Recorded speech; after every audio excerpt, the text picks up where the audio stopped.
On April 10, 1912, crowds gathered at Southampton Beach to wave off what was, at the time, the world's largest and most prestigious ship, the RMS Titanic. The cost of the most expensive first-class parlor ticket was $4,350. That's around $70,000 in today's money. But barely 5 days after steaming away, the ship was swallowed by the Atlantic Ocean. So let's rewind and go back to what actually happened on that fateful night. The captain wanted to set a speed record for the ship's maiden voyage and arrive early. The ship was deemed unsinkable, so he went full throttle into the dark Arctic waters. After spotting the 100-foot iceberg, the crew desperately tried to steer the vessel away and avoid the collision, but the Titanic was traveling too fast, and the iceberg tore down the side of the ship, creating a huge opening in the hull. It wasn't a continuous rip, and damage was caused in several places. In total, the damage spanned along an area of around 300 feet. But the ship's designers had prepared for the prospect of a collision and added watertight compartments down each side of the ship to act as a buffer zone. 4 of these compartments could be breached, and the ship would still stay afloat. But because the iceberg tore down the side of the Titanic, it ripped holes in 6 compartments. The compartments didn't extend up the total height of all decks and weren't actually sealed at the top. This is why, when more than 4 were flooded, water reached over the top of the bulkheads and filled the remaining compartments, causing the ship to sink into the ocean. Think of it as water spilling over an ice cube tray. But what if the collision was head-on? Would it still have sunk? Ships are designed with potential crashes in mind, and most vessels have collision bulkheads in the bow. Most of all, it's like your car's bumper or crumple zone. It's a safety feature that can withstand a direct hit. The bow could have taken some of the impact, and some experts have suggested that if it hit head-on, only 2 to 4 of the watertight compartments would have been flooded. So, in theory, the Titanic might not have sunk, and it might have even been able to continue sailing to its final destination at a much slower speed. The force of impact would likely have been huge, though. But although passengers would have been injured by the force, they'd have been able to stay on the ship to wait to be rescued by other ships, rather than being forced into the icy waters of the Atlantic. Still, one of the Titanic's designers, Edward Wilding, suggested that the force of the impact might not have actually been that big.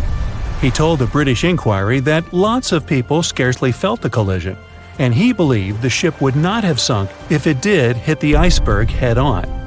The ship was also designed with remotely operated watertight doors between all compartments, so any floods could have been quickly sorted out. Because Titanic had 6 breaches from the side collision, and because it happened so quickly, sealing the doors wouldn't have made a difference, as it was essentially impossible to save it by that point. The ship immediately began to flood, with water pouring in at a rate of roughly 7 tons per second, 15 times faster than it could be pumped out. So, while it sounds like the Titanic would have survived had the ship hit the iceberg head-on, this idea does come with some issues. First off, the collision bulkheads were designed to survive a crash with another ship, not a giant iceberg. If 2 ships collided, both would absorb some of the impact in their bulkheads, sharing the impact and likely staying afloat. But an iceberg is stationary, meaning that Titanic would absorb most of the energy from the collision. If Titanic hit head first, because of the speed it was traveling, the impact would have likely traveled down the whole body of the ship. Just imagine a 46,000-ton ship traveling at around 20 knots. At some point, it hits an iceberg that weighs what could be over 100,000 tons. This collision would likely create a powerful force causing massive damage to the vessel. It is likely that seams would split, staircases would come tumbling down, and rivets would burst open across the ship. All that would have potentially flooded even more compartments. This could have caused Titanic to sink in a matter of minutes rather than hours. But that's just the tip of the iceberg. As we all know, the biggest part of it is hidden underwater. So if Titanic had been traveling head-on, it's likely it would have hit the part of the iceberg below the water first, which would send it veering off course. Hitting an iceberg is not like hitting a brick wall. In this case, the ice under the water would have torn open the bottom of the ship and caused damage to the sides. Icebergs also aren't flat, solid objects. If a flat collision happened, the ship might have stayed afloat, but icebergs come in many shapes and sizes, from domes to wedges. Studies have also been done on the steel used to produce Titanic, and the tests show the metal was about 10 times more brittle than the steel we use today. The ship was built before we understood the effects of low temperature on steel. The old steel used to make the vessel would not bend when faced with freezing temperatures, but break. Recovered pieces of Titanic's hull plates show that the hull just shattered on impact. Hitting head-on would also cause a very severe and abrupt stop, so even if the ship hadn't sunk, there would still have been major issues. Think about when you suddenly hit the brakes on your car, or when the bus stops while you're walking down the aisle and you get flung forward. Passengers would have been thrown across the ship, and because the crash happened at night, most people were sleeping, so wouldn't be able to effectively prepare for any sort of impact. This would result in injuries for most people on board. It would be especially bad for those at the front of the ship, where the accommodation for the off-duty firefighters, greasers, and engineers was. But while passengers and off-duty crew may have been thrown out of bed, there would be a lot more survivors than in the original scenario. Many ships have had head-on collisions and made it back to shore. Not many people know that Titanic actually had two sister ships. The White Star Line, the company that built Titanic, also built vessels called Britannic and Olympic. Captained by Edward J. Smith, who would later helm Titanic, the Olympic set off on its maiden voyage in June 1911. But much like Ford's sister ship, disaster was just around the corner. On its fifth commercial voyage, Olympic collided with a Royal Navy ship, HMS Hawke. While the Olympic received damage to its side, Hawke crashed into the other vessel head-on. The bow of the Hawke was completely crushed by the collision, but because the ship had watertight compartments, it managed to survive the impact and later returned to shore for repair. Another study case is the SS Andrea Doria, which was an Italian ocean liner that made global headlines in 1956. Like the Titanic, the Andrea Doria was heading for New York City on its 101st voyage when disaster struck. On July 25th, the vessel collided with the 524-foot Swedish passenger liner Stockholm. The Stockholm hit the ship head-on, but the point of impact for the Andrea Doria was on its side. The front of the Stockholm was completely smashed, but because the impact was on its hull, it managed to survive. The Andrea Doria, however, sadly sank due to the collision being on the side of the ship. So these cases could suggest that maybe the Titanic would have survived had it hit the iceberg head-on. But we have to remember that the Titanic hit the thing full speed, whereas both the Olympic and the Andrea Doria were traveling slower. April 14, 1912. The Titanic crashed into a huge iceberg and sank. Yep, we've covered that. But what if this time we use the ice to bring the ship to the surface? This requires several thousand feet of wire mesh and a lot of liquid nitrogen. Our goal is to put the Titanic in a huge block of ice that will raise the ship to the surface. Now to do this, you need to wrap the wreck in a wire mesh and cover it with liquid nitrogen. The first problem you face is the inability to wrap the ship completely. You need to somehow lift the ship a little to put the mesh under it. Let's say that by some miracle you manage to do so. Next, you need to transport hundreds of large tanks of liquid nitrogen. You're underwater, opening the tanks, and it's so cold that the icy water of the Atlantic Ocean looks like it's boiling. The nitrogen just sizzles, dissipates, and certainly doesn't create a block of ice around the mesh. Alright, new attempt. Raise the Titanic with the help of huge magnets. For this, you need a large cruiser and some powerful magnets. You attach thick cables to the magnets and lower them to the bottom. Bright projectors illuminate the black ocean depths. Parts of the wreck are visible. The magnets descend lower and cling to the iron hull of the ship. The cruiser pulls the cables and magnets up. Some of them detach from the Titanic as the iron surface is covered with reefs and corals. Some parts of the wreck break away from the ship and rise. The power of the cruiser is not enough. One of the cables is torn. Not only the weight of the individual parts of the Titanic, but also the colossal water pressure interferes with the operation. The sunken ship can't be raised completely, only its small parts. In reality, there has already been an attempt to raise the Titanic in parts. The $5 million operation failed. Nylon slings were attached to a large part of the wreck. The other ends of the slings were connected to the diesel engines. For the entire operation, they used a mini submarine. A piece of the Titanic weighing 21 tons was pulled up, but one of the slings broke because of the strong water pressure. Then, one by one, the other cables began to snap, and a huge piece fell back to the seafloor. By this time, all the participants of the rescue operation had run out of food supplies, and it was far from the nearest shore, so they decided not to make a second attempt. A book was written and a movie was made about how the Titanic was lifted with compressed air. In reality, no one even attempted this operation. To do this, you'd need several hundred large cylinders of compressed air. At first, you install them inside the Titanic's hull and wait for them to pull the ship to the surface. As soon as you lower the cylinders under the water, they immediately float upwards. This greatly complicates the operation. You need to fasten the cylinders with cables and pull them down to the bottom using a powerful submarine, or better yet, several of them. Because of the high pressure, the cylinders might burst. In this case, the blast wave would hit other cylinders and provoke a catastrophe. Too expensive and unsafe. The most expensive and complex plan to raise the Titanic is probably the one where scientists somehow extract hydrogen and oxygen from the ocean water. Then, these extracted elements must fill special containers. Those containers are attached to the ship, and the Titanic would rise to the surface. Even if you extract oxygen and hydrogen from millions of tons of water, the rest of the ocean water will replace it. A machine that will be capable of such filtering should cost billions of dollars. Or you can come up with a chemical element that will use a chain reaction to purify all the water. In this case, the entire world ocean will be left without vital oxygen. Someone once suggested blowing up the Titanic. You'd need to lower several boxes of dynamite to the ocean floor. The boxes must be completely sealed to prevent the dynamite from getting wet.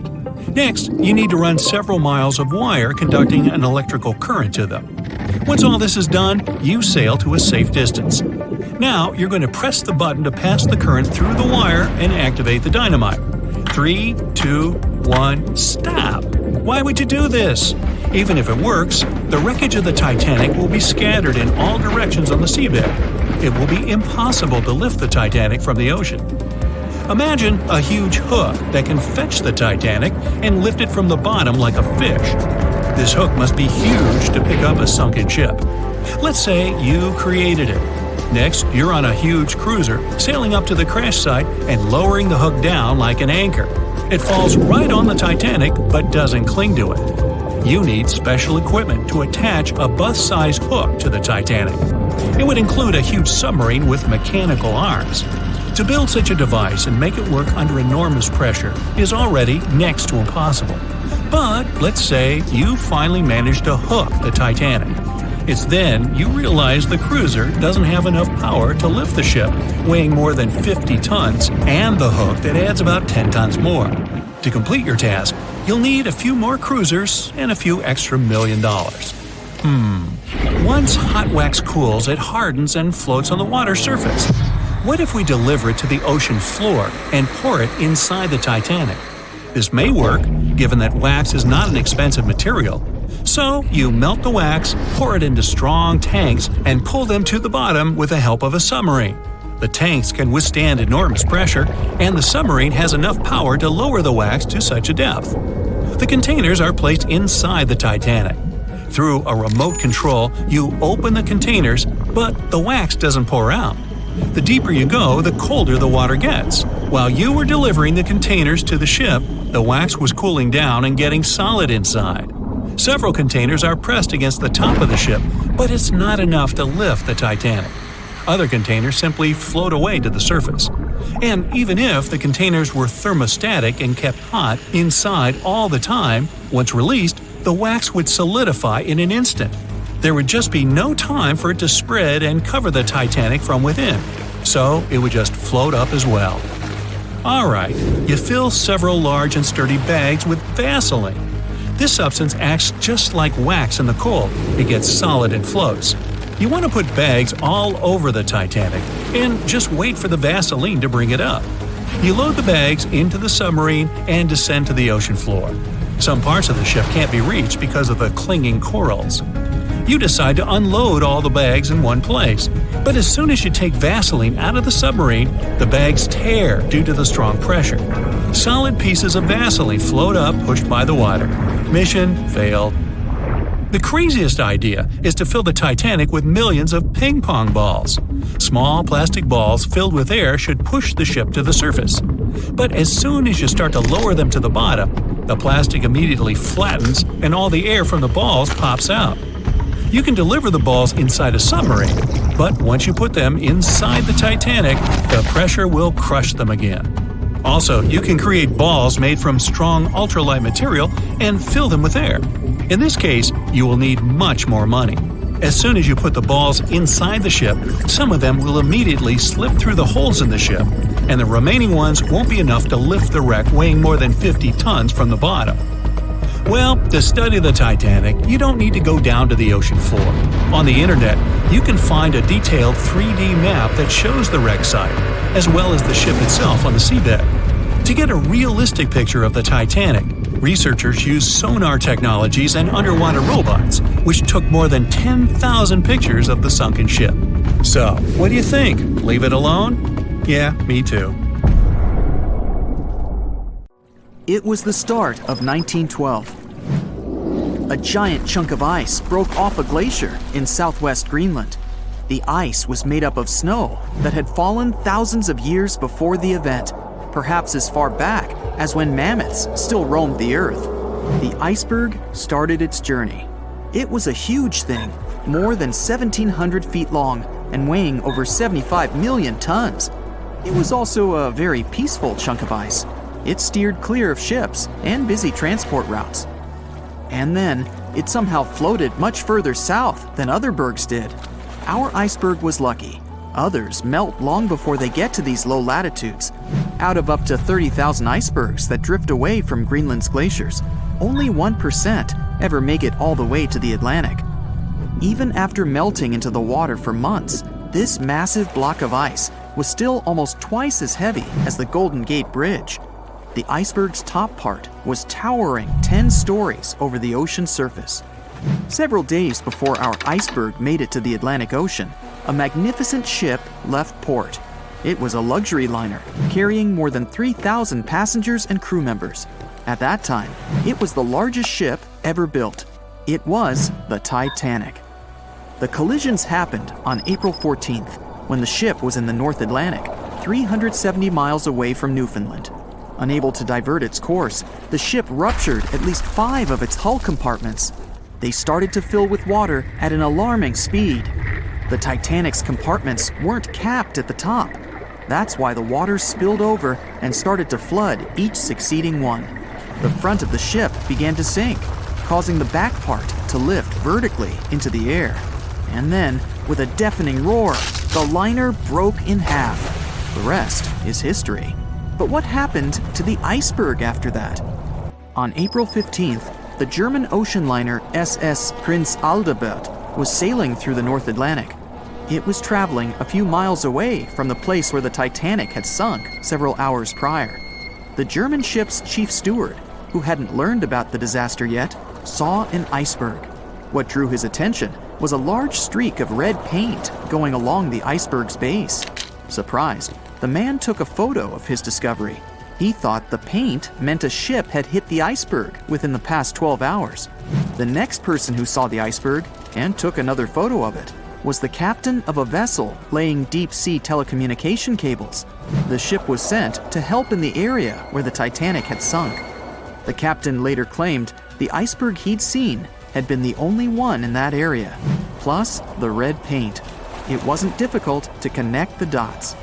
In 2015, one of these photos sold at auction for over $32,000. And still, experts are unsure whether the image really shows the infamous block of ice. It might be a simple iceberg that had been floating nearby at that time. The great unsinkable ship was gone, sunken to the bottom of the North Atlantic, where it remains to this day. But the iceberg continued on its way, perplexing a few witnesses and slowly melting into the surrounding water. it would vanish completely before the end of the year. At 11:40 p.m., the Titanic made contact with an iceberg in the North Atlantic Ocean. Many artifacts were found and restored, like parts of the ship, jewelry, and dining plates, to name a few. It took approximately 3 hours for the ship to be completely submerged in the remote icy water. The night was cold and very much alive. The orchestra was playing music as they enchanted the guests on board. Everyone was excited to arrive in America. It was still considered an amazing feat for a ship to cross the Atlantic back in 1912. But as the day went ahead, there was an atmosphere of impending doom for the captain and his crew. No one else felt it though. It seemed to them nothing could possibly go wrong, and this would just be another regular night. To them, the Titanic was unsinkable. The last thing on your mind when thinking about the Titanic is the mail crew. Yes, there were mailmen on board delivering mail to America. It may seem like a pretty mundane occupation, but there was a very tough test to pass in order to be accepted on board. And only a few top candidates would qualify, and those few would get shortlisted and accepted. John Starr March, an American, was one of these mailmen earning between $1,000 to $1,500 a year working on the Titanic. Back in 1912, this was considered to be a lot of money. They were not officially part of the ship's crew, since the mail crew was placed near the third-class quarters. But given their influence and resistance, they were eventually moved and given a private dining area. March got this job since he needed the money to support his family. He found a perfect way to earn some big bucks, working on a large ship traveling across the ocean. He was 51 at the time and came from New Jersey. Sadly, he was on board when the ship sank and didn't make it. But they recovered a pocket watch that gives us a little insight into what happened that fateful evening. It's a gold case engraved with filigree and had a caption saying it was made by the Elgin National Watch Company. On the surface, you'd think this would just make a pretty cool antique sitting over the fireplace, but there are some unusual details about it. There are obvious signs water seeped beneath the glass, and the black arms of the watch indicate the time to be exactly 1:27. It leaves us wondering why the clock stopped at this precise hour. What was the owner doing? The mail clerks were operating a fully functioning and efficient mail sorting facility on board the Titanic. This wasn't something you'd come by often on a cruise ship, since typical ocean liners use closed mail bags to transport the mail from one port to another. But the mail sorting facility on the Titanic allowed passengers to send out postcards whenever the ship docked in transit zones in Ireland and France. According to reports, people started heading back to their rooms at around 11 p.m., but some of them were still hanging around and enjoying their night. The 5 mailmen were celebrating a colleague's birthday in their separate dining room. 5 minutes before impact, crew members spotted the iceberg and rang the bell 3 times as a warning that something was ahead of the ship. They gave orders for the Titanic to move left, or, as they say in the biz, hard a starboard, to make the engines reverse. It was not enough to avoid the great impact. At 11:40 p.m., the Titanic struck the iceberg, and disaster erupted on the inside. Not just water seeping in and ultimately sinking the ship, but panic and chaos among the passengers and crew members. Captain Smith reached the deck and was informed that the Titanic had hit an iceberg. And at the same time, the mailroom began filling with water. We know that the 880-foot ship was completely submerged at around 2:20 a.m., with 706 survivors. The time between the impact and the sinking was really eventful. At midnight, they started getting the lifeboats ready for the passengers to evacuate. Orders were given for women and children to board the safety boats with some crewmen to guide and operate them. The problem was that the 20 safety boats available could only host 1,178 people out of the total of more than 2,200 passengers on board. March and his colleagues began sorting out the mail. There was chaos in directing and ordering around. With each second passing, icy cold water was filling the ship. 15 minutes after midnight, Captain Smith ordered his crew members to send out a distress signal. Even though SOS was established earlier than the Titanic, many others used CQD. The CQ stands for General Call, and the D is Distress. The Frankfurt was too far away to help, even though it was one of the first to respond. Even the Titanic's sister ship, the Olympic, responded, but it also was too far away. At 12:20 a.m., the Carpathia received the urgent message and redirected from its original course to help them out, even though they were 58 nautical miles away. Although this was some relieving news, the water kept seeping in at an alarming rate. It wasn't easy to keep everyone calm, knowing that the ship could be underwater in a matter of hours. At this point, many passengers were already on board the safety boats, waiting to descend into the water. The musicians on board began playing music for the ones still waiting.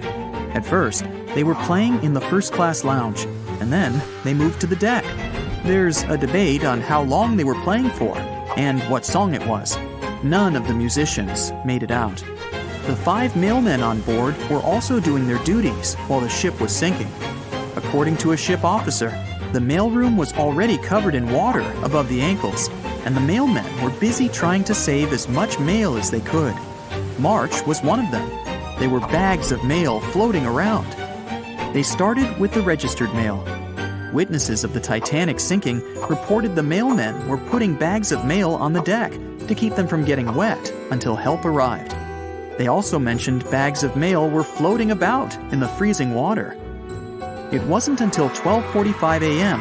when lifeboat number 7 on the left side of the ship was lowered onto the water. Even though it had room for roughly 65 people, only 27 people were inside. Many of the safety boats carried fewer passengers than their maximum capacity allowed. The crew were worried that the boats would capsize if so many people were on them. Some reports suggest that some people even refused to board the safety ships, sticking with the claim that the Titanic was unsinkable. At the same time, they fired up one of the 8 distress rockets in the air, but it didn't get them any help. At 12:55 a.m., the second and third safety boats were descended to the waters with 2 male passengers jumping on board. 5 minutes later, another safety boat was lowered with around 39 people. At this point, water entered the base of the grand staircase. In the next 20 minutes, more safety boats were lowered, most of them underloaded. Still no help. The Carpathia was still on the way. Panic was growing, and tensions were rising. There was a lot of anger for people being left behind. At around 1:30 a.m., things were getting out of control. The organized boarding of passengers to the safety boats stopped. March's watch stopped 3 minutes earlier, which could mean he was part of the scuffle between crew members and passengers. It took 3 hours for the Carpathia to arrive. March wasn't among the survivors. His watch proved to be one of the essential findings lost in the wreckage of the Titanic. It was eventually returned to March's 2 daughters, and now it's in one of the collections of the National Postal Museum. March was a man who did what he had to do in the worst circumstances. Time was a precious commodity for the people on board the ship, and this watch proved valuable to learn more about the tragic yet inspiring stories of the Titanic.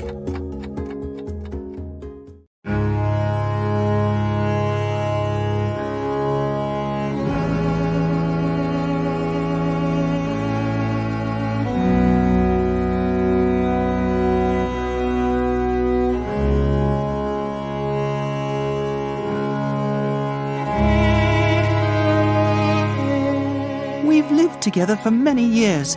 Where you go, I go. These were the words Ida Strauss said to her husband. One of the richest women on the Titanic didn't end up in a lifeboat.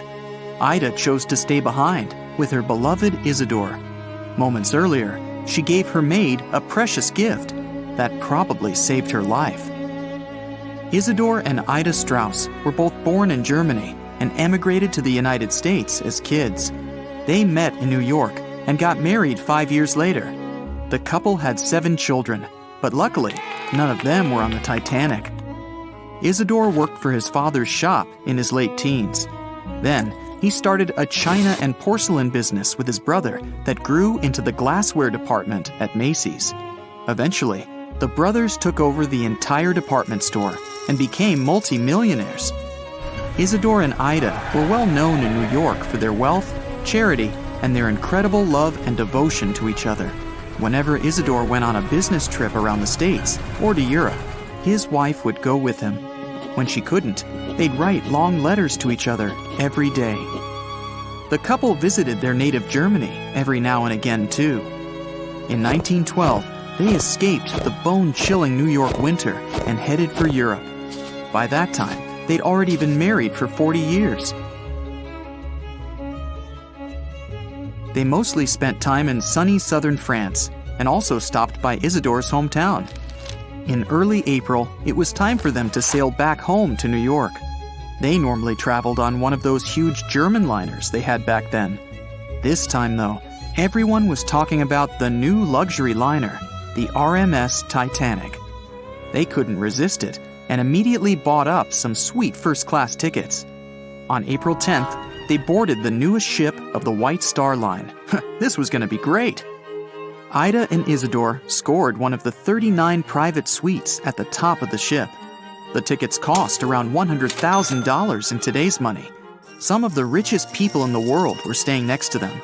The Strausses spent their evenings dining in front of a live orchestra in a hall filled with fancy furniture and expensive wooden paneling. They played chess and backgammon, visited the gym, the swimming pool, even checked out the on-deck squash courts. The luxury didn't last long, though.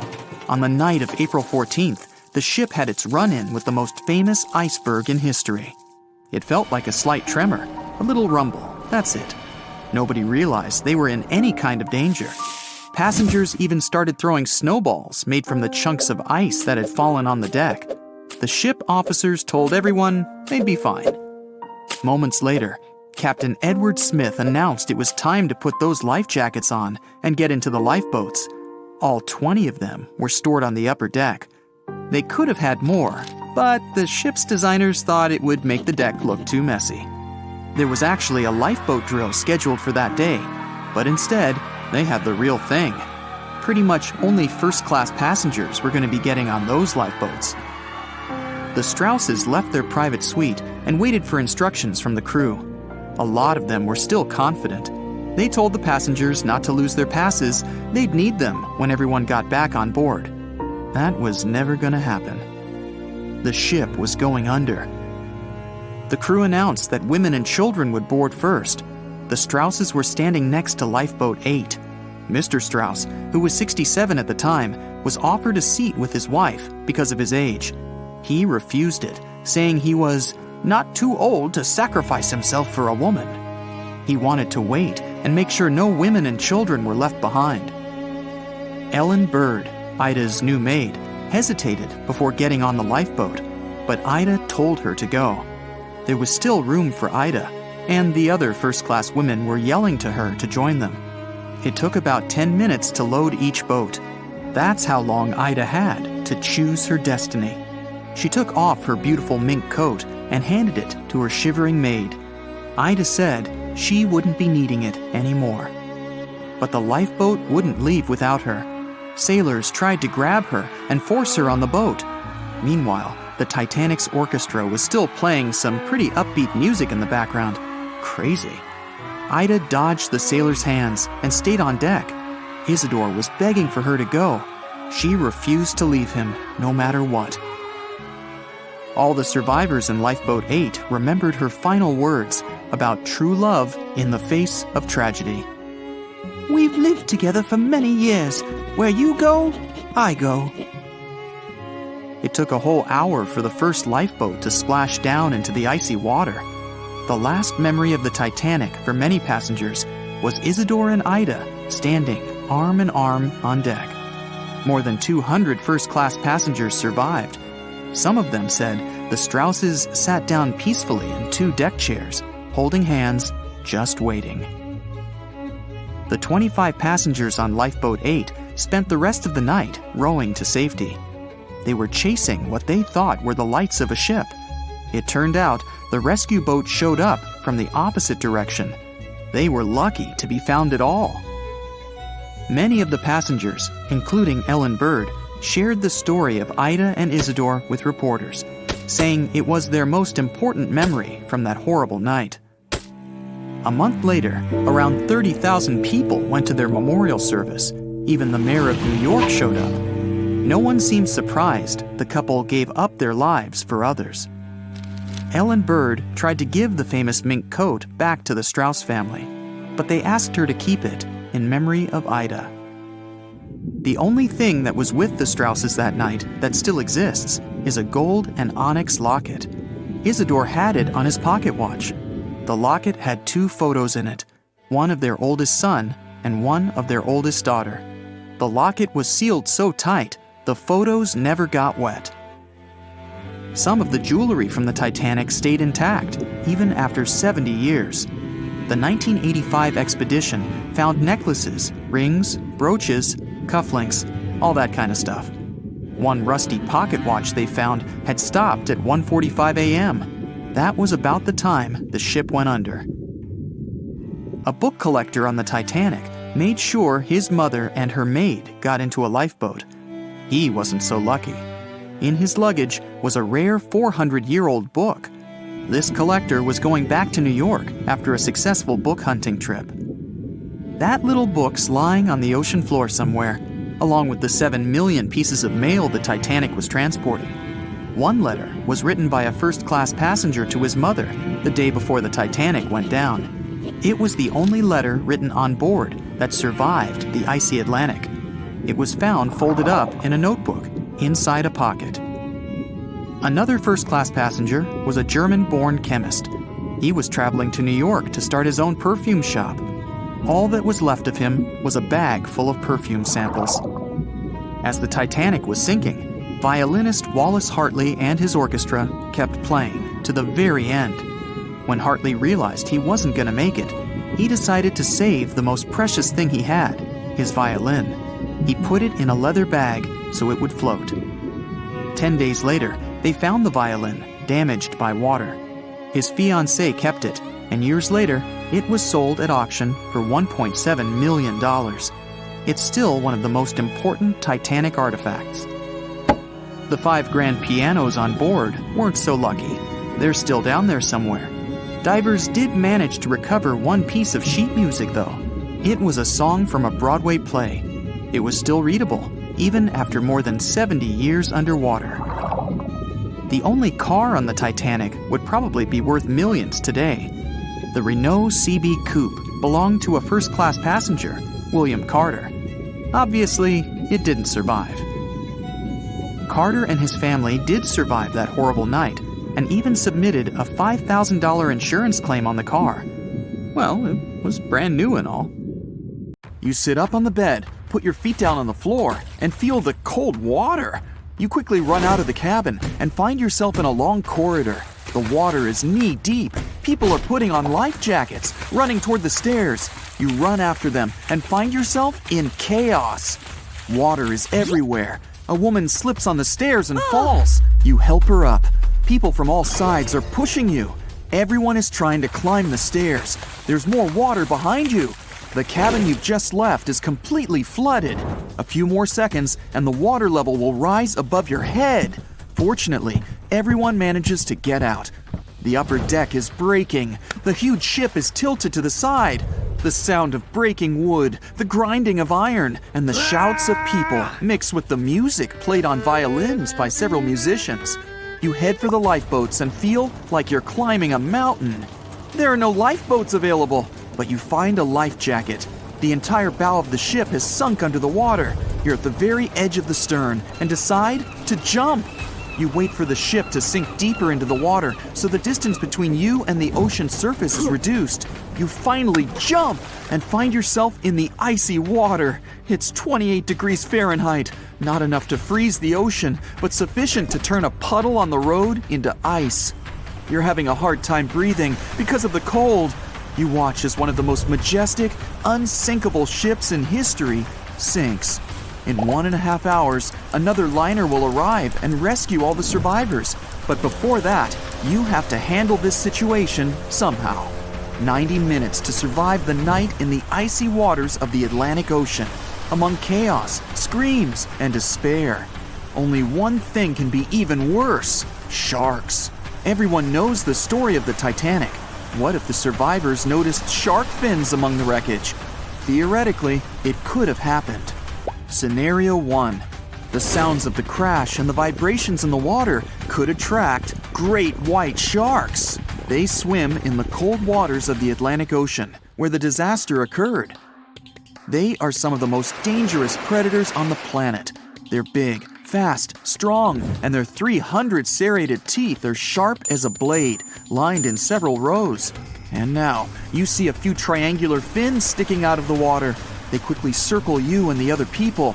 You grab a floating wooden piece left from the ship to climb on it. The cold temperature shackles your movements, and your hands slip. These sounds attract the sharks. One of the predators stops swimming around and is now heading straight for you. Fear makes your brain shut down and your instincts start working. You try your best to swim away from the shark as fast as possible. Of course, it's useless to run from a fast shark in the water, but you're still trying. 2 seconds pass and you feel your heel hitting the shark's nose. The other foot goes into its toothy mouth. You scream, feel the sharp teeth on your leg, and shut your eyes, but nothing happens. After a second, the shark lets you go. Great whites rarely attack humans. If they bite, it's just because they want to test you. The thing is, the shark's favorite food is seal. After a light testing bite, the shark understands that you're not a seal. It simply loses interest in you. But if the shark is hungry, then it won't care what kind of animal you are. Those survivors who are safe in the boat have no reason to fear. The great white won't attack them. The predator can push the boat a little, but only to test it. If there's a fridge with steaks on board and someone decides to feed them to the sharks, then problems will begin. Several predators will push the boat until the steaks fall in the water. The shark is swimming away from you. Then, one of the lifeboats picks you up. You're safe. Soon, another liner will arrive, and you'll find yourself in a warm and cozy place. Scenario 2. If the water was warmer, Titanic survivors could encounter bull sharks. You jump into the water from the sinking ship. The water's not so cold. You can easily swim to the nearest floating door. But you notice a tall triangular fin with a dark tip on the top. Unlike the great whites, these sharks aren't fast. They seem lazy and slow, as if they aren't interested in you. But you still need to climb the door as quickly as possible. Bull sharks are some of the most aggressive in the world. They deliberately create the illusion of slowness so their prey relaxes. At the right moment, they become agile and fast. They're called that because of their short, flattened faces, like bulls have, and their bodies are strong. These predators like to ram their prey or other sharks with their heads. As soon as you climb the door, the bull shark crashes into it and you fall into the water. Fortunately, there's a lifeboat nearby. People get you on board. Several sharks slam into the boat from all sides. It gets scary, but with your combined efforts, you keep the boat afloat. Soon, another liner arrives and scares off the predators using its loud signal and the roar of the engine. That unpleasant scenario is, luckily, impossible. Bull sharks swim only in the warm waters of the ocean. But most often, they can be found in fresh springs, river estuaries, and shallow water. That's why they're so often seen by people near beaches. Always read about the place where you're going to swim before diving in the water. The third and most likely scenario: you jump into the water, it's icy again, and you're having a hard time moving because of the cold. Your life jacket keeps you on the surface perfectly. The lights of the sinking Titanic light up the water a little, and in the black infinite depth, you notice what looks like a large block of stone. An ancient fish, the most majestic shark in the world, is swimming near you. It's a Greenland shark. They swim even in the Arctic waters, so they're not afraid of the cold temperatures of the North Atlantic. This huge predator is bigger than a car. Each year, its length increases by 0.3 inches. You're lucky to see it, as it's one of the rarest sharks in the world. Fortunately, it has a docile nature and will not attack you. The entire kitchen of the Titanic may be floating in the water and attracting these sharks. They're slow, peaceful, and old. The age of the Greenland shark can reach 400 years. This shark is considered adult 150 years after birth. The one you're currently looking at in 1912 may have witnessed the golden age of pirates with sabers, parrots, and eye patches. Arr! And it's quite possible that the same shark that saw the Titanic disaster is still alive in 2021 and slowly wandering the cold waters of the Atlantic Ocean. In all these scenarios, you manage to escape. But if a shark attacks you in the water and there's no boat nearby, then you still have a chance to survive anyway. The main thing is not to panic. Don't splash or make sudden movements so as not to excite the shark. You're wearing a life jacket, so you don't have to move to stay afloat. Do not swim away from the shark, otherwise it'll think that you're its prey. The shark will be swimming around you, so don't lose sight of it. You can slowly swim away to a boat or wooden boards, anything that you can climb. If you're near the shore, then slowly swim towards it until you reach shallow water. After that, you need to quickly run away. But be careful, the shark can even get you out there, so keep your eyes on it at all times. If the shark still attacks you, then you will have to fight for your life. Weak points of the shark are its eyes and gills. Aim for them with your fists and feet. April 10th, 1912. You're on the coast of the Atlantic Ocean in a small port town. Hundreds of people, and you among them, are going to board the huge, majestic ship. It's 3 times as long as the Statue of Liberty is tall. The ship is considered the most advanced and unsinkable watercraft of its time. You can see hundreds of luxury cabin windows on its deck, and the Titanic inscription on the magnificent iron hull. This day, the famous superliner set off on its first and last voyage from Southampton to New York. But now, you'll see an alternate story. You can hear a crew member announcing the start of the Titanic's trip. The ship sails from Africa to Bermuda, and the cause of its catastrophe will not be an iceberg at all. For 4 days, Titanic sails through North Atlantic waters. The sun warms the ship so much that during the day, all the passengers sit inside the ship. In the evening, when a cool breeze descends on the ocean, all the people go up on deck to watch the beautiful red sunset. Midnight, April 15th. You're sitting in your cabin reading a book. You're usually asleep at this time, but right now, you're just flipping through page after page. You close the book and look around the cabin. You feel like someone's watching you. You get up and break out into a cold sweat. An inexplicable feeling of anxiety permeates your body and causes goosebumps. You look out the cabin window where the ocean spray is banging the glass, but you can't see anything. There's a thick fog outside. You leave the cabin. In addition to you, several passengers also left their beds because of a heightened sense of danger. They greet you and ask what's wrong, but no one knows. You head to the stairs to go out on the deck to see the situation. At this point, the floor goes out from under your feet. A strong push makes you fall. A rumble reverberates through the Titanic. You get up and see more and more people going out from their cabins. You run up the stairs and meet a crew member. He doesn't tell you anything, but his eyes are wide with fear. You go up on deck and can hardly see anything. A thick, wet fog has settled over the ship. Several passengers are holding their heads as if they have a headache. You see the captain and ask him what happened. The captain admits that he has no idea where you are.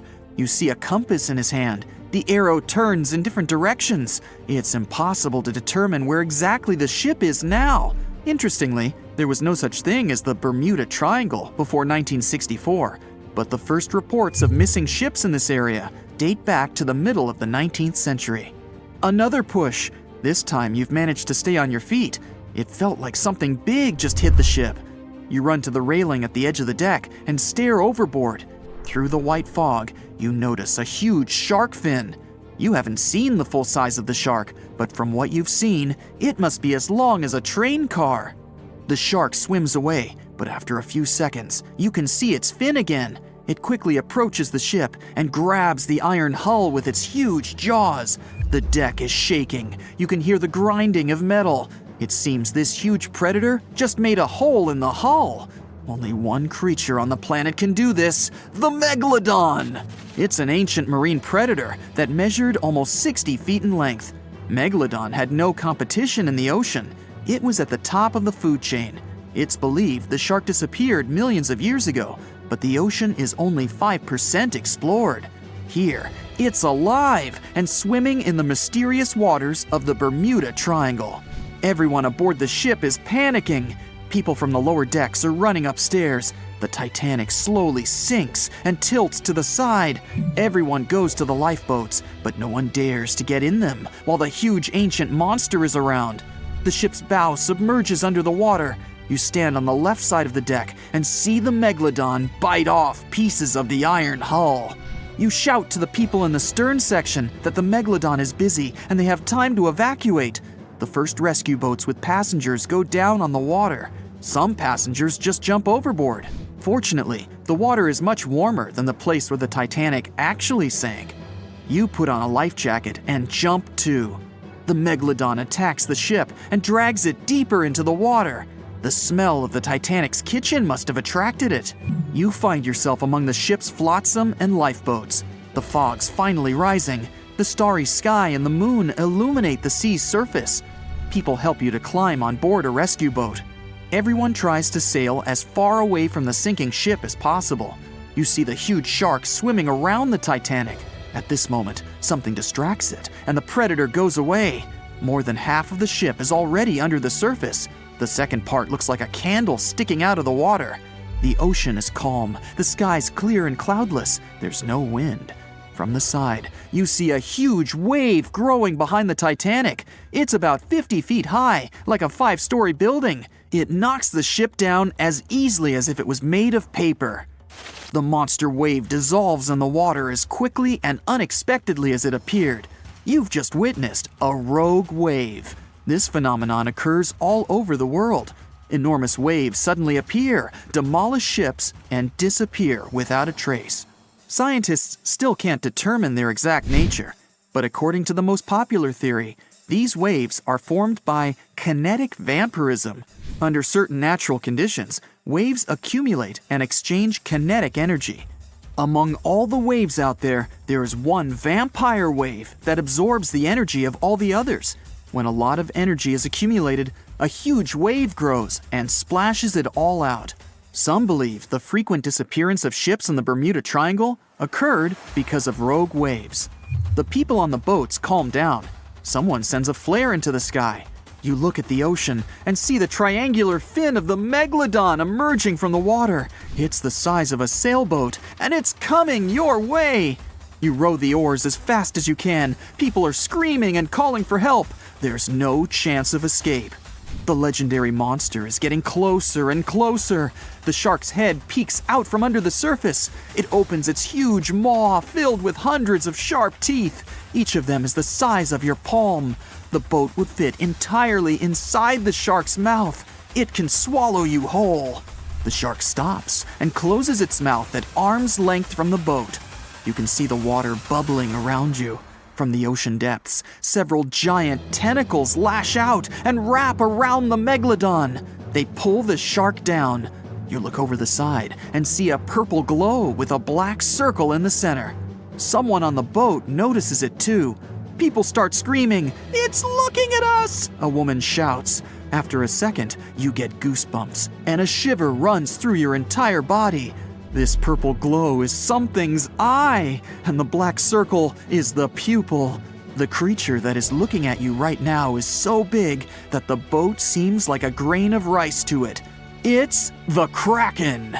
The giant squid, an ancient monster that sank hundreds of ships, but whose existence has not been proven by anyone yet. Fortunately, the boat you're sitting in is too small to interest the Kraken. You can see its eye moving deeper away. Huge tentacles pull the struggling megalodon into the depths. An hour passes, and another big superliner arrives at the wreck of the Titanic. All the passengers are rescued. You look back at the calm sea, at the place where the Titanic recently sailed. You climb aboard the rescue ship and promise yourself never to go on a sea voyage again. When the Titanic began its fateful voyage, it weighed about 52,000 tons. Now, how did they even get it into the water in the first place? Step 1. Find tons of soap and natural fat. Step 2. dump it all over the ramp in front of the Titanic like a monster slip and slide. They even put grease all over the outside of the ship to make sure it didn't get scratched, dented, or even rip open. Just like that, the Titanic plopped softly into the water and the workers and owners breathed a sigh of relief. At least that part went well. When they built the Aswan Dam in Egypt, they needed to clear out a huge area for the new artificial lake. Almost 100,000 people had to move out of their homes. That was the easy part. Engineers now had to try to move 2 huge ancient Egyptian temples, or they'd be lost underwater forever. The answer? Thousands of engineers and builders. The temples were built into a mountain, so first they had to detach it using bulldozers and jackhammers. Then they had to take it all apart like a humongous Lego project. Statues, roofs, walls, sculptures, pretty sweet Lego set. Then they cut the temples into bite-sized bits, over 1,000 of them. Each one weighed the same as 3 elephants. So where did they put it all back together? On the same mountain, just 200 feet higher. It took 5 years and about $300 million in today's money. I think even the pharaohs would have been impressed. Now, say you're thirsty, so you grab a glass of water. But where does that water come from? In Saudi Arabia, it comes from salt water. You just need to get the salt out, no biggie. That calls for an evaporator. Saudi Arabia's machine brings fresh water to 300,000 people. Not bad for so much desert. The evaporator weighs 5,000 tons, and it's pretty big, like 10 basketball courts big. They hired a special ship to bring it from Vietnam to Saudi Arabia, but even that was too small. After making the ship a little bigger and making a successful cross-continent journey, the evaporator finally touched down in the Middle East. Then it was easy. Just grab 30 tractor-trailers and pull. Pretty impressive, but the largest thing ever moved on Earth is way bigger. Enter the Norwegian Troll-A gas production platform. It weighs more than the Titanic and is way taller than the Empire State Building. But the engineers weren't scared, even though they had to drag the thing 120 miles from shore. They hooked up 10 powerful boats and pulled it along for a week. That thing cost $1 billion to make, so they had to be careful. The boats were actually pulling it in all directions to keep it steady, then slowly making their way out to sea. Once it got there, its 4 powerful legs were secured with concrete, about as much as you'd use to build 200,000 houses. That part of the sea can be quite rough, so they had to make sure it wouldn't move at all. Natural gas can set on fire, even in the middle of the sea. You gotta move out of town, but you're used to your house, your big kitchen, cozy fireplace. No problem. Take your home with you. About 500 years ago, an Italian architect was constructing the local city's administration building, but the local church bell tower was getting in the way. The solution? Pick up the tower and move it. The architect built a wooden frame around the tower and shifted it using ropes, blocks, and a lot of people power. Since then, a lot of buildings have been moved around, but what happened in China changed everything. In 2004, engineers shifted the Fugang building about 120 feet. It was the heaviest building ever moved, but it only took 11 days. They worked day and night to get it done so fast. 10,000 years ago, a meteorite fell on Greenland. It was the only source of iron for the local people, who started breaking pieces off to make knives, harpoons, arrowheads, and even jewelry. Talk about good luck. Over time, the locals split the meteorite, named Cape York, into a bunch of pieces. Arctic explorer Robert Peary wanted to bring the biggest piece back to the U.S. So, how do you move 30 tons of space rock without trucks or paved roads? Plus, it's 1897 and freezing cold. It took 3 years, but he did it. He ended up building a railway with a special platform to pull it to the nearest shore.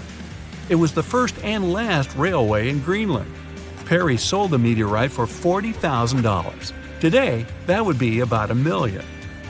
In 2012, artist Michael Heiser erected a 340-ton boulder over the entrance to the LA County Museum of Art. It was called Levitating Mass. Installing it was easy. Getting it there? Not so much. They had to use a 290-foot trailer and 6 different trucks. They only drove at night 100 miles through 22 cities. The most insane part, it ended up costing $10 million. The Swedish ship Vasa, built about 400 years ago, was almost a celebrity. People were amazed by its size, beautiful decoration, and gold sculptures. First time out to sea, it sank. Why? A gust of wind. Oops. Anyway, about 80 years ago, they decided to pull it out. One plan was to fill it with ping pong balls and freeze it in a block of ice. But instead, they just tied some ropes around it and used 18 lifts to drag it along the seabed to a shallow area. From there, it was pretty easy to lift it out. It was mostly made of wood, not much metal. The ship survived quite well because of the cold seawater and even floated by itself. The shuttle Endeavour flew 25 missions into space, and in 2012, NASA decided it deserved a break. Its retirement home would be the California Science Center. The massive shuttle was loaded onto trailers and driven through LA at the amazing speed of 2 miles per hour. It was the first and probably last time that a spaceship would drive through a big city. They had to clear a pretty big path and ended up chopping down a lot of pesky things like lampposts, traffic lights, power lines, even over 400 trees. But don't worry, they raised a lot of money from the whole thing, enough to plant over 800 new trees. The Statue of Liberty wasn't built in the USA. It was built in France. After 9 years of hard work and a serious amount of copper and iron, she was ready to be given to the United States as a token of friendship. Sending it by mail would take way too much bubble wrap, so they decided to ship it instead. The statue was cut into 350 pieces, loaded into crates, and shipped over to New York. It took them 4 months to assemble all the pieces back together. Talk about Humpty Dumpty. Meet Bagger 288, a self-propelled excavator and the largest land transport on the planet. This beast can shift thousands of cars worth of dirt a day. It finished work in one quarry and had to move on to another. Taking it apart, shipping it, and putting it back together would have been ridiculous. So it just drove over there. It took 3 weeks and only moved at half a mile per hour. To stop it from wrecking everything it drove over, engineers walked ahead, planting grass and covering roads with gravel and dirt. Now, you're walking down the street in France, see a couple of cafes, maybe a nice bakery, and the world's largest gas turbine, named Harriet. Harriet's job? Keep the lights on in over 700,000 French homes. This mammoth turbine weighs as much as 2 jumbo jets and had to travel through France, Germany, Belgium, and the Netherlands. Hey, let's go Dutch! The Great Pyramid of Giza in Egypt is made up of more than 2 million huge blocks of stone. No trailers, no tractors, just some good old-fashioned muscle power. Each block weighs more than 2.5 tons. That's like 30 of me. These guys didn't even have strong metals like iron or steel. They mostly used pieces of wood and stone hammers. 2 legendary athletes who shook up the tennis world had the unfortunate luck of meeting on the unsinkable ship Titanic in 1912. Without realizing it, they'd reunite on the tennis court, where they'd be playing against each other. Here's how it all went down, twice. Richard Norris Williams was born in January of 1891 in Geneva. Although he was raised in Switzerland, his parents were American. In fact, he was a distant relative of Benjamin Franklin. In 1912, Williams was just 21 years old and was looking forward to his transatlantic trip to the States after being accepted to study history and geology at Harvard.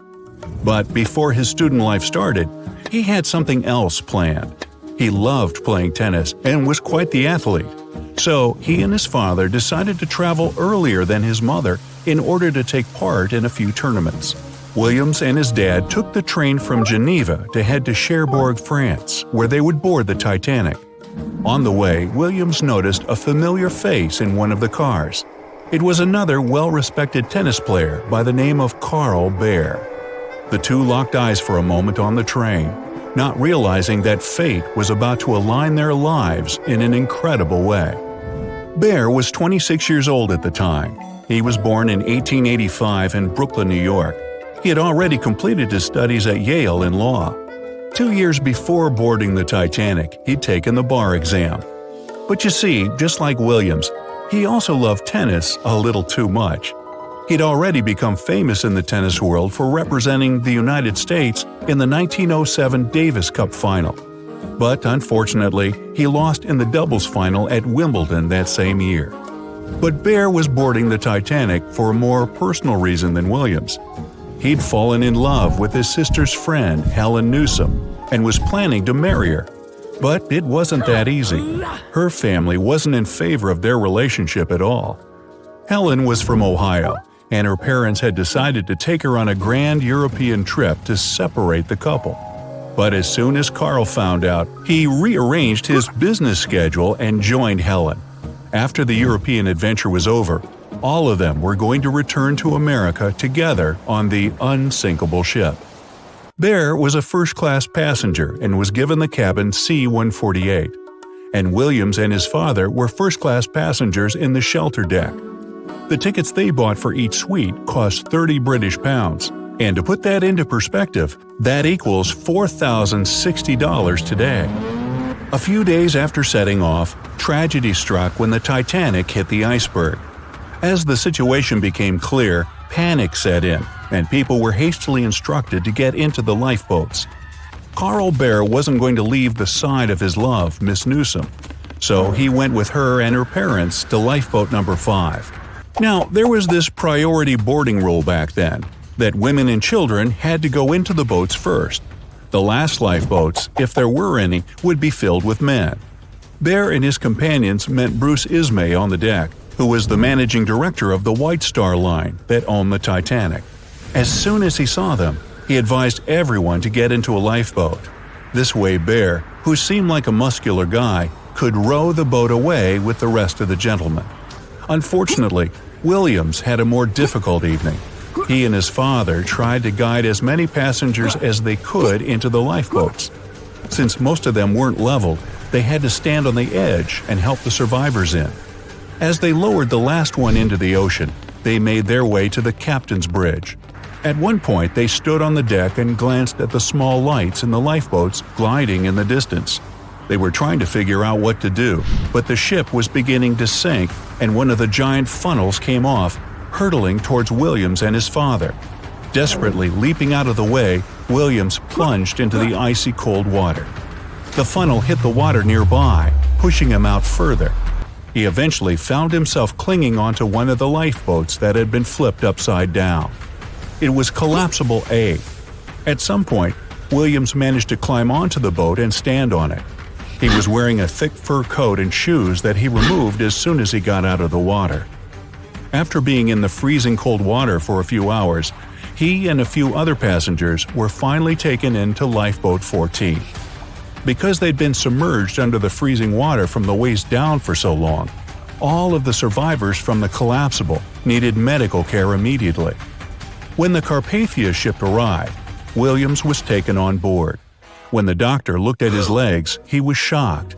Williams was feeling sharp pains right below his knees, and his legs were a dark purple color. The doctor told him he'd need to have his legs amputated to save his life, but Williams refused. Coincidentally, Carl Bear was on board as well. Luckily, he was okay. He was helping the other survivors. That was when the two tennis legends finally met. Williams said that Bear had shown him great kindness. He felt more encouraged, so he began taking his first steps on the Carpathia deck.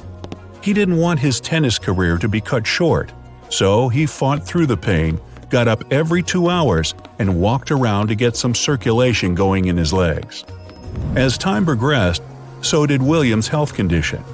After they arrived in New York, he took some time off to recover completely. 6 weeks later, he was back playing tennis. When the tournaments ended, he finally entered Harvard, and his tennis career thrived. From 1914 to 1916, he became the United States singles champion in tennis. In 1920, he became Wimbledon's doubles champion alongside Mr. Garland. and in 1924, he became an Olympic gold medalist in mixed doubles, managing to achieve it even with a sprained ankle. He had become so well known throughout the years, the media started writing articles about his athletic achievements all over the world.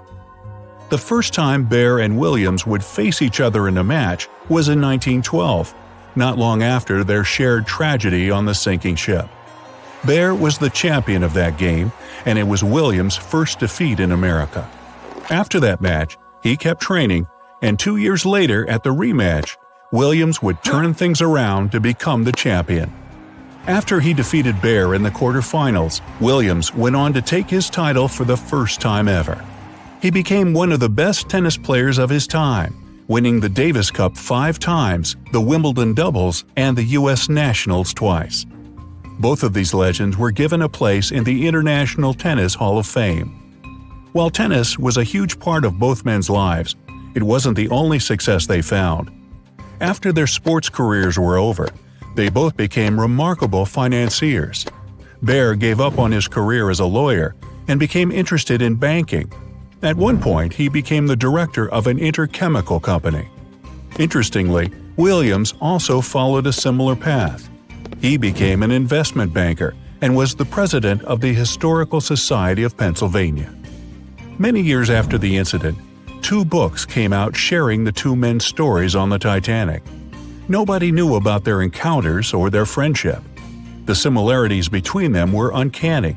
It's what you'd call 2 peas in a pod. Neither of them cared much about their achievements in the tennis field. They just enjoyed playing. But they also never talked about the time they spent on the Titanic. On April 10, 1912, crowds gathered at Southampton Beach to wave off what was, at the time, the world's largest and most prestigious ship, the RMS Titanic. The cost of the most expensive first-class parlor ticket was $4,350. That's around $70,000 in today's money. But barely 5 days after steaming away, the ship was swallowed by the Atlantic Ocean. So let's rewind and go back to what actually happened on that fateful night. The captain wanted to set a speed record for the ship's maiden voyage and arrive early. The ship was deemed unsinkable, so he went full throttle into the dark Arctic waters. After spotting the 100-foot iceberg, the crew desperately tried to steer the vessel away and avoid the collision, but the Titanic was traveling too fast, and the iceberg tore down the side of the ship, creating a huge opening in the hull. It wasn't a continuous rip, and damage was caused in several places. In total, the damage spanned along an area of around 300 feet. But the ship's designers had prepared for the prospect of a collision and added watertight compartments down each side of the ship to act as a buffer zone. 4 of these compartments could be breached, and the ship would still stay afloat. But because the iceberg tore down the side of the Titanic, it ripped holes in 6 compartments. The compartments didn't extend up the total height of all decks and weren't actually sealed at the top.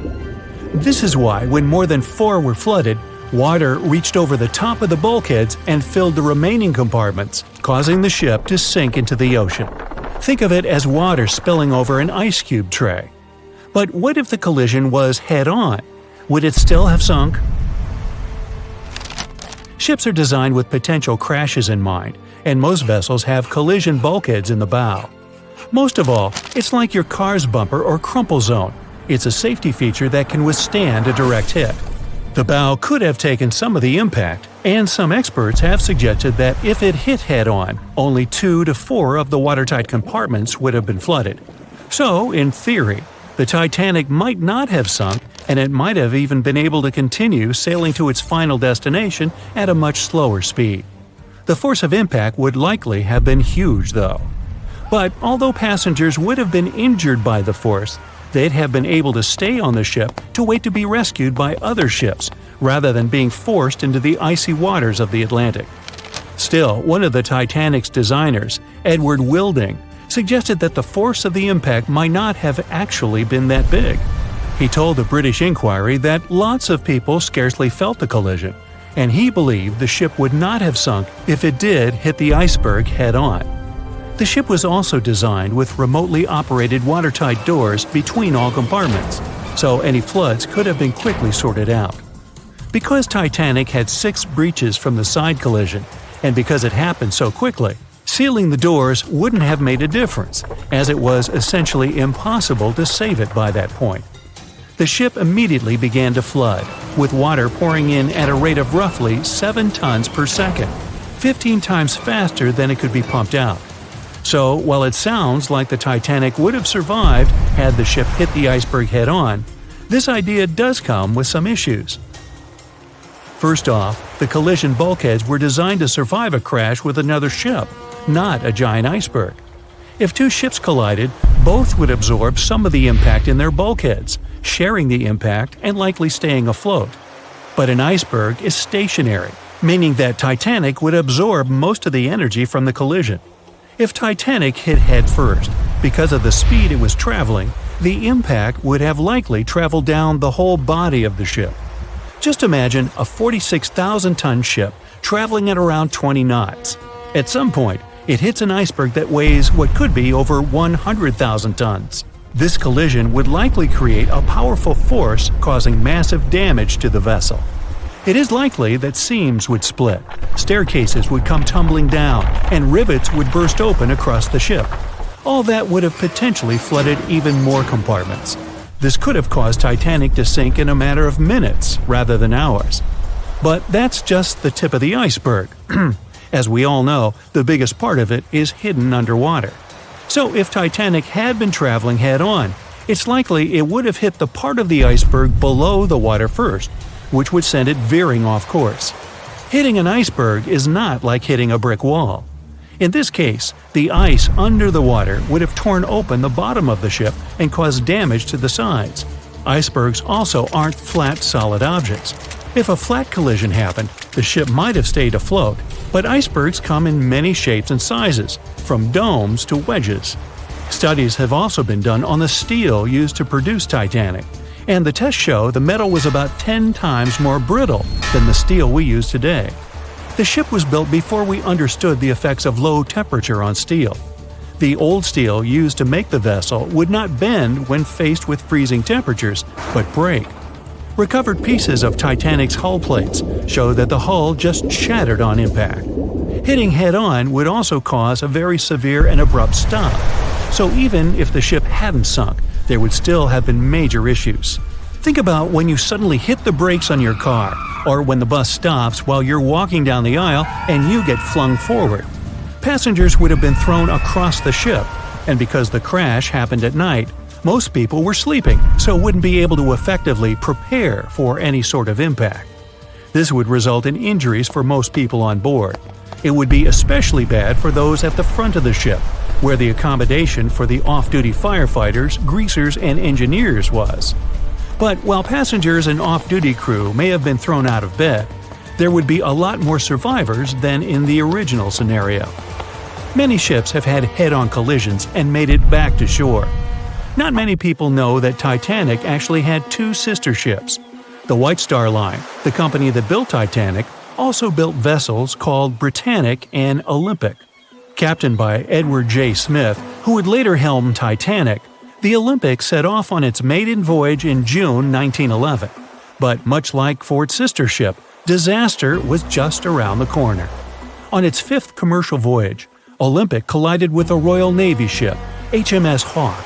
While the Olympic received damage to its side, Hawke crashed into the other vessel head-on. The bow of the Hawke was completely crushed by the collision, but because the ship had watertight compartments, it managed to survive the impact and later returned to shore for repair. Another study case is the SS Andrea Doria, which was an Italian ocean liner that made global headlines in 1956. Like the Titanic, the Andrea Doria was heading for New York City on its 101st voyage when disaster struck.